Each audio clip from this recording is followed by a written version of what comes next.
Firstly, this video is in 720p high def, so if you jump to the YouTube settings wheel you can change it into high def if you're not viewing it in high def.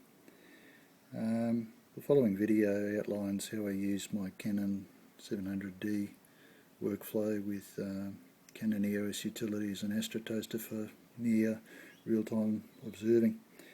I'm upstairs at my house looking down at where I set up last night, which is just down here.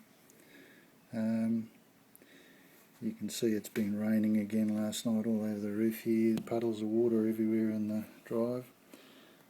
Neighbours are right there. The light I showed you over this direction is just behind this tree. There's the pole there and the light fitting just tweaks over the top. As I said, look at the sky here today, absolutely terrible. Again, more neighbours right across the way there from where I set up. Heaps more neighbours. There's the other light there that I showed you, which is bouncing off a neighbour's car right here. And again, that's where I set up. Very confined space, very light polluted. South Celestial Pole is right about there, and from the ground I can't see it, so besides my neck's stuffed and I never look through poloscopes anyway. I use the hand control software to set up my polar alignment. But that's it, very light polluted environment, and the rest of the video to follow will be from last night's viewing when it actually was clear. Enjoy.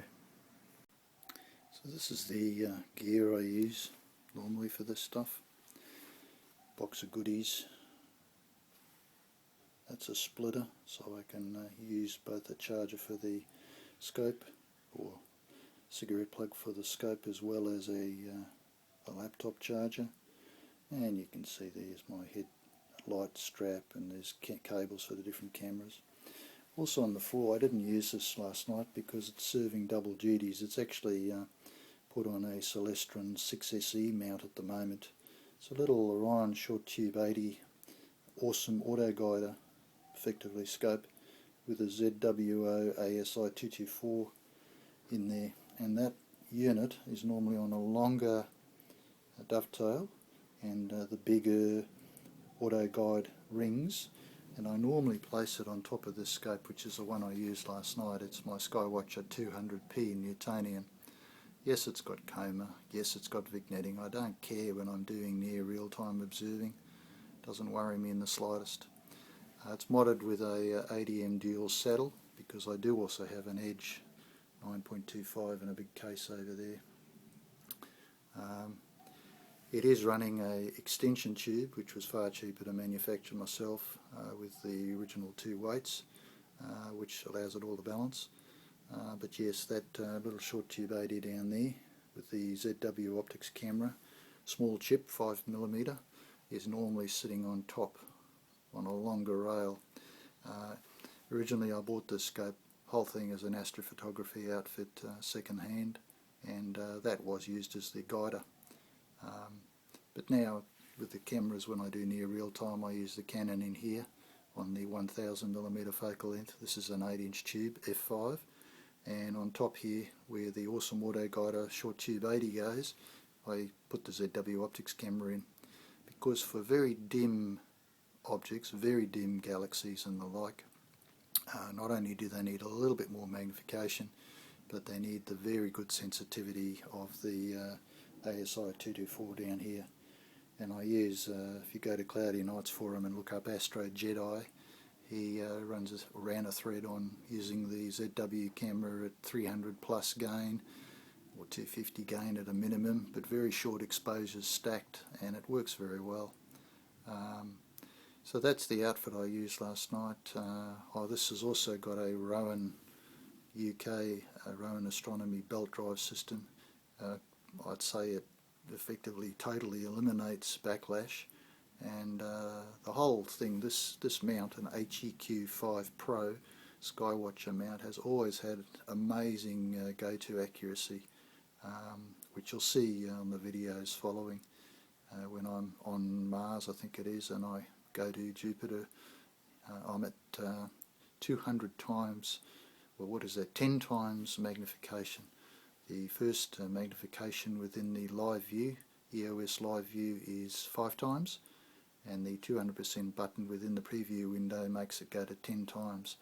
So at 10 times magnification, this thing's operating at, well, what is that, 10,000 millimeters, which is a pretty staggering focal length, and yeah, it slewed from Mars to Jupiter in that 200 millimeter window and was bang on going from Mars to Jupiter. So it's got amazing go-to accuracy, that mount. Always been happy with it, and one of the reasons why I overlaid it with the 9.25 edge.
A quick video showing AstroToaster with Canon EOS Utilities. I've just moved off to C80. On the right hand side here you can see right in the centre of the screen there is the Canon EOS Utilities. I usually kick off a 2-second shot at ISO 400 just to see if I'm in the right spot. Go-tos are very accurate on my mount. It's details will be posted up later. Over here is AstroToaster. I've started up AstroToaster. I've reset most of the files, except I gave it a test shot to make sure it was working once before there with the focus it for you, jewel box, and you can see up the top I've got monitor. You click that on, which means it's going to monitor this folder for new files coming in. Just as a test shot, I only want to do a single, so I've clicked that. The refreshes every time a new shot comes in the viewer, but I haven't got the viewer open at the moment. I've actually got this down here, the file list, set up just so I can see the files. So once I'm there, all I do is the following. Usually I turn off file list, so I'll do exactly that. And you head over to here, and I'm just going to do my 2-second shot. Oh, I better just make sure, I think I named it. Down here in preferences, you can go up to here to file name. This is in EOS Utilities, C80. Did I say C90 before? I meant C80. Okay, ready to go. Click the shot. I'll go now to file list, and you'll see it come in here shortly. There it is, C80. You can see it's named it correctly right here, because I named it in EOS Utilities. I've missed showing you the status bar that goes across here in green. It should be ready to go. I'll click viewer, and I'm just going to turn off the file list. Oh, you can see it going green on the right hand side there, and there it is. Now, looking at my iPhone screen here, sorry for the shakes, it looks a lot brighter than it does on my screen. If I go over here just to colour balance it, you can see it's a bit dull. The usual settings here, I usually just expand. Let me go back here. I usually expand to around about 6, and then you come down here and say apply the gradient. Sometimes trying to find stuff, this negative down here is very, very handy. Now once I've applied the gradient, I have a bit of a look at the picture. Still looks pretty dull to me, so I just want to raise up the bright stuff, not the background but the bright objects. So I'll move that across and I'm watching as I go, and probably go a bit further and maybe even a bit further. And for me now, I've got a pretty damn nice picture. I'll save that and post it for you. There will be noise because it's ISO 6400. That's why I stack. But remember, it was a 2-second shot. And that's C80.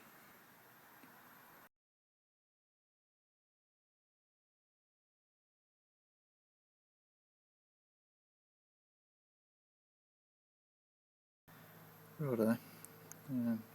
This was workflow number 2. I looked up in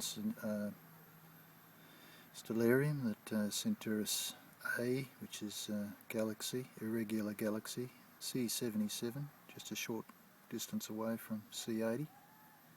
So I just thought I'll go over there and have a look. I set the scope off to slew over there, and while it was going I went down here to preferences in Eos Utilities, and I just changed the name to C77 and I clicked OK. And as you can see, I've still got the same settings, except I've bumped that up here, still 6400, but because it was a galaxy I thought I'd better take a 4-second shot. That came across 4 seconds later, and you can see it there, came up. I'll highlight it for you. C77, let me just focus.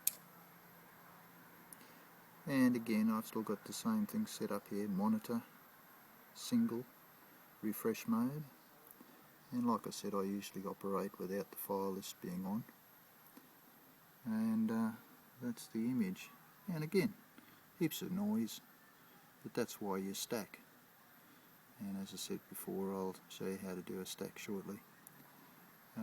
Over here I've got the same settings. Down here you can see my expand gradient is still 6. I've brought the white balance back very slightly, and I'll show you what, when you're trying to find things, if you can't see them, this is what the negative filter does. It's the typical reverse, which I'll click, and you get that, you can see things a bit easier. And by the way, that weird light over here is actually a light around me. I'll show you my environment. It's a bit hard to see on the video. There's a street light right there. There's houses around here, security lighting, and another street light right there. And somebody's car with a light bouncing off it. So it's pretty light polluted around here. Anyway, back to this.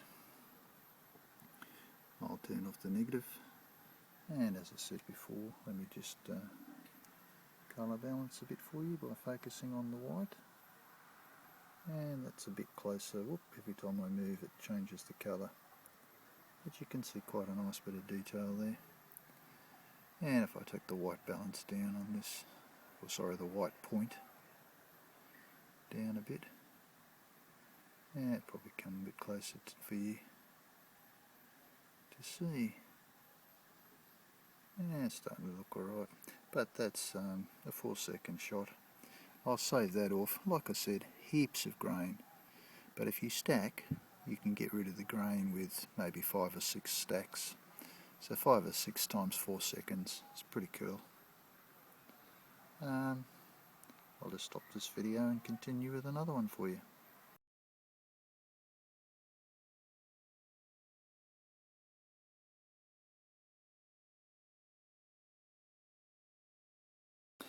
Right, we'll set up a stack now.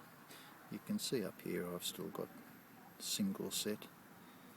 You just go over here and press stop. I prefer to come over here and click uncheck all. By the way, you can take darks in this. You set darks up, cap the scope. They'll all appear here as light, say take 10, you right click them, change them to darks, and you click well, calibrate. Somewhere over here, calibration files, and it uses the deep sky stacker engine to create a master dark, which it'll label here, and it just automatically uses that for your stack. Anywho, and you can do that all beforehand and just drag the file in that you need. If you want to do it sort of in the garage at home, just cap your camera. Anyhow, back to this one. Everything's unchecked. You click monitor again because you need to monitor this folder, and at this time I'm going to click stack, which is the next button there, stack, and then I just, as I say, I prefer not to watch the file list, but same object as before. Back over here in Eos Utilities, you'll see this little timer thing here. Bugger. Let me just get rid of the file list. You can see here you can have a delay right at the onset, and you tell it the shooting interval, the minimum number of shots, etc. What have I got? 4-second shots, so 2 seconds to kick off. Shooting interval, well, let's go, I don't know, so, well, 4-second shots, so I'll probably just go 10 seconds, and I'll give it bloody 10 shots, it doesn't really matter. And there's a plover, so it's taken a shot, and if I go over here and monitor the file list, you'll start to see the shots come in there shortly. Here comes the first one. It's already taken 3 shots over here. You'll see them all come in, and you can see it processing. Okay, so now let me just turn that off while they come in, and we'll go to the viewer. Still has the old shot, but if I click refresh,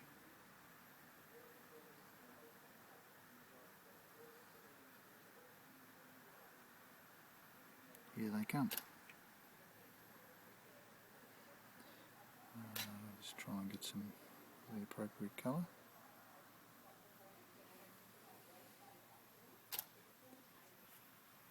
You'll see the green status bar over here as it's processing,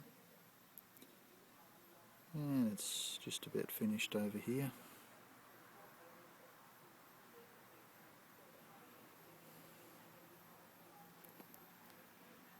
It's still processing, I don't know, we'll zoom in and see if we can see it. Stack 3 of 6 so far. You can see the star count that's going on, so it's stacking alright.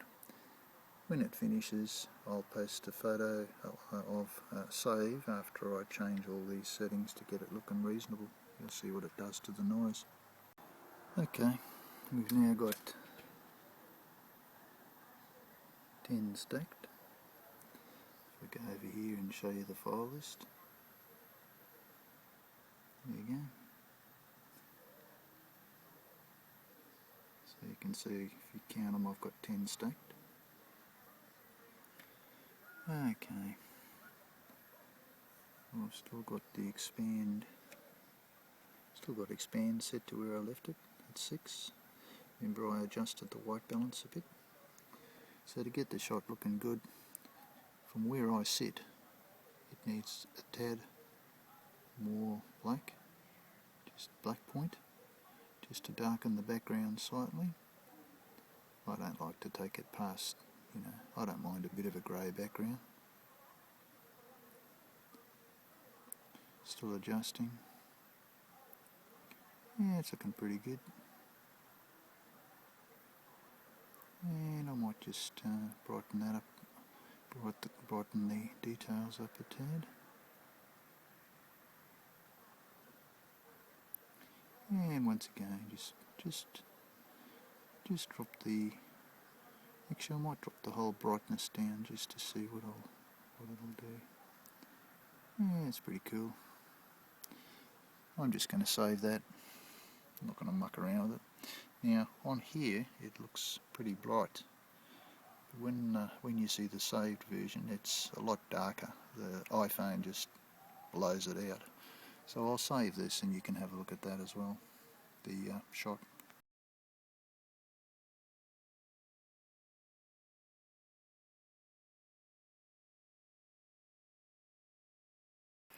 So I just saved off Caldwell 91.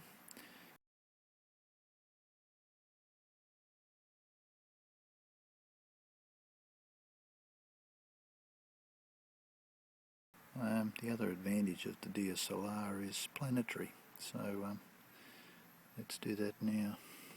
I'm not quite sure how this will turn out for you. I've no idea how I can show you that's coloured quite nicely. There's nothing I can do to show you that looks really spectacular. Anyway, yeah, you can see a few bands if I hold it steady.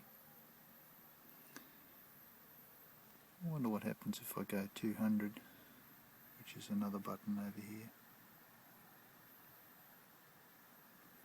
Yeah, it's a bit blurry, but you can see it there.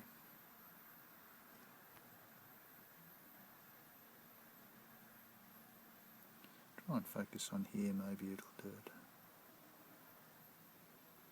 There you go, you can just see it off to the left. Try and keep the contrast right. Yeah, you can see the spot there rotating. It's inverted and upside down because it's the angle of the dangle of the scope. That's a pretty spectacular way of looking at planets.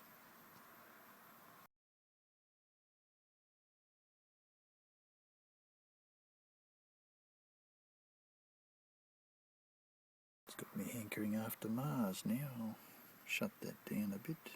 The zoom view. Got live view there. Let me just go here. Scope.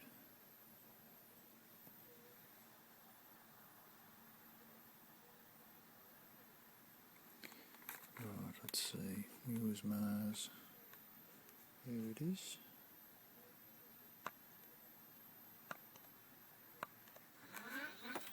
There we go. Now once again, try and get the thing in contrast.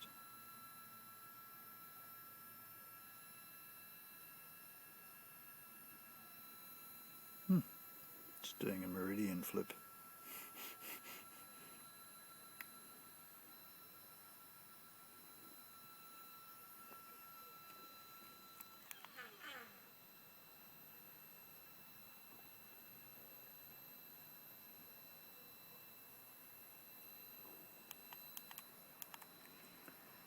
Anywho,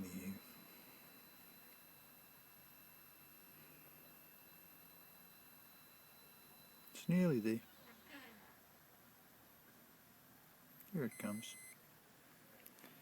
Yeah, I've just got to move the image frame a little bit.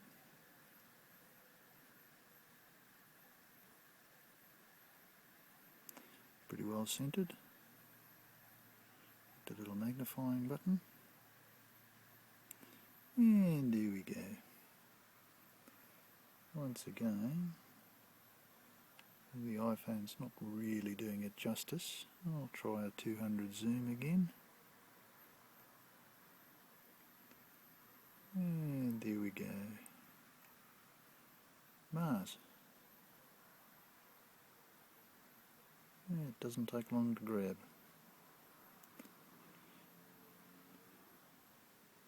Of course it's not fantastically focused and it's blurry a bit, but yeah.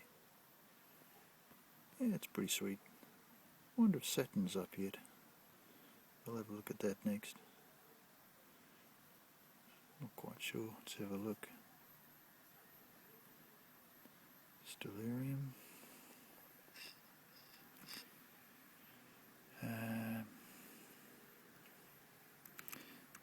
Always comes up with Ghost of Saturn.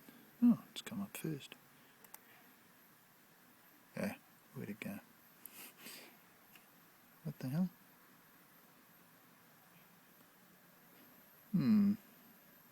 Seems to be. I'd say zoom out a bit. It's pretty close.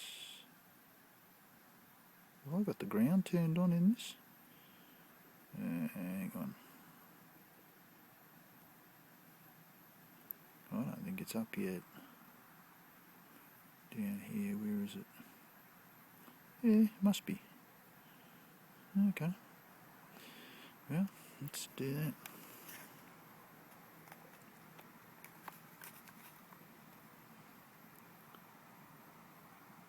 Jupiter, Saturn.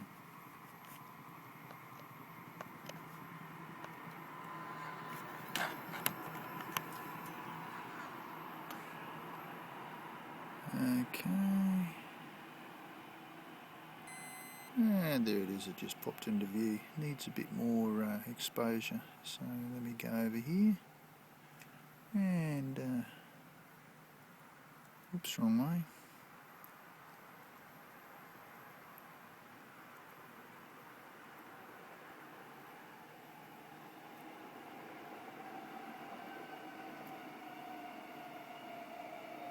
Yeah, it's looking pretty cool. I'm sure you can see it over there on the left.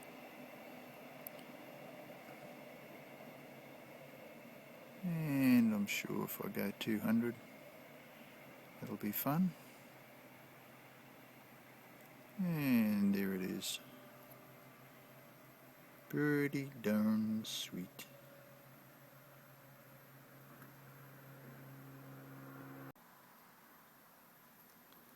Got Mars back on this live view. I'll see if I can fool this stupid iPhone. Get something really bright next to it. As long as I focus there on the bright thing. You can see Mars there off to the left. Bit hazy. Very dewy at the moment.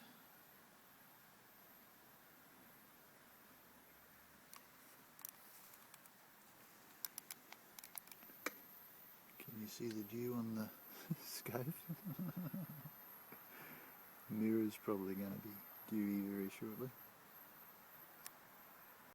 Go off to Saturn again. Let's see. Oops, here we go. Saturn, here we go.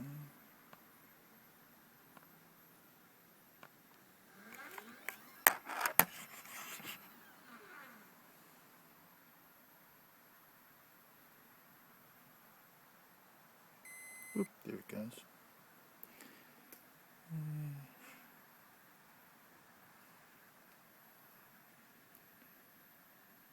Just get it a bit brighter.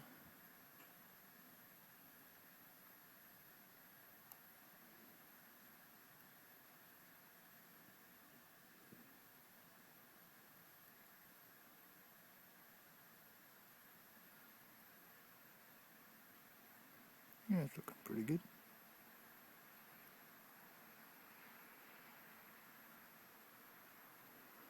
It's looking very nice. So yeah, that's, where are we?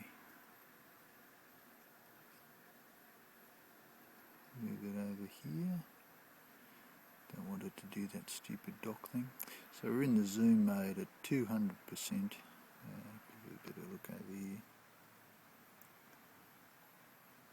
That iPhone never bloody focuses, and now you can see the colorization of Saturn, pretty cool. But if I focus on it, it goes nuts. Anyway, so yeah, 200% down here, see? And I'll just close that window. And there it is, whoops. It's a tiny little dot in the middle, at normal resolution. Yeah, the benefits of the preview window. Yeah, 1/160th of a second, ISO 3200.